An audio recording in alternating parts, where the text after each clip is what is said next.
Last week, I took a tour of All Saints Episcopal School here in Morristown.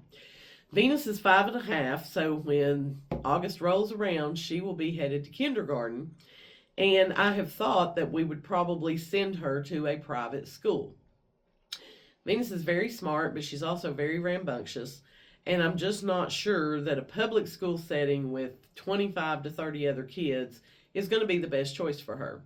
I did not take her with me that trip and was given a tour of the school, and I have to say I was thoroughly impressed. It was so much more than what I expected.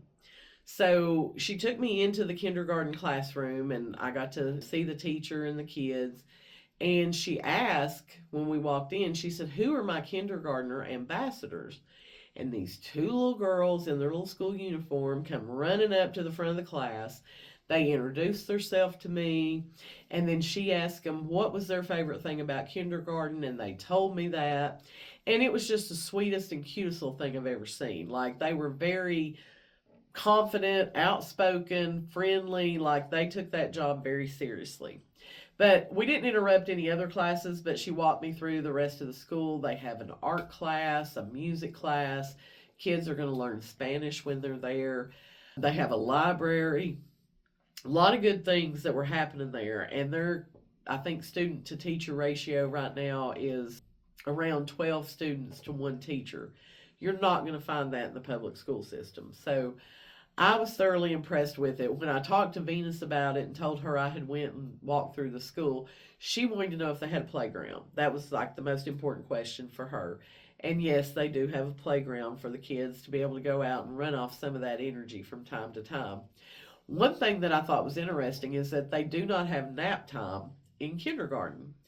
They do have a quiet time where the teacher's going to read aloud to them from a book. And she said that usually at the beginning of the school year, they will have several of the kids who drift off to sleep because they're ingrained in that nap time. But she said typically as the school year wears on, most of them don't fall asleep. They're alert, they're listening to the story, and they get real involved in it. So we are going to start working with Venus on ramping down her nap times. That kid can nap like nobody's business. She's one of those that never wants to take a nap, but then when she goes down, she's out for like 2 hours at a time. So I envy that on occasion. But if you are looking for a private school to put your children in, I would highly suggest that you check out All Saints. You can go to their website and schedule a time to come out and walk through the school like I did. So I was thoroughly impressed with them, and I think you will be as well.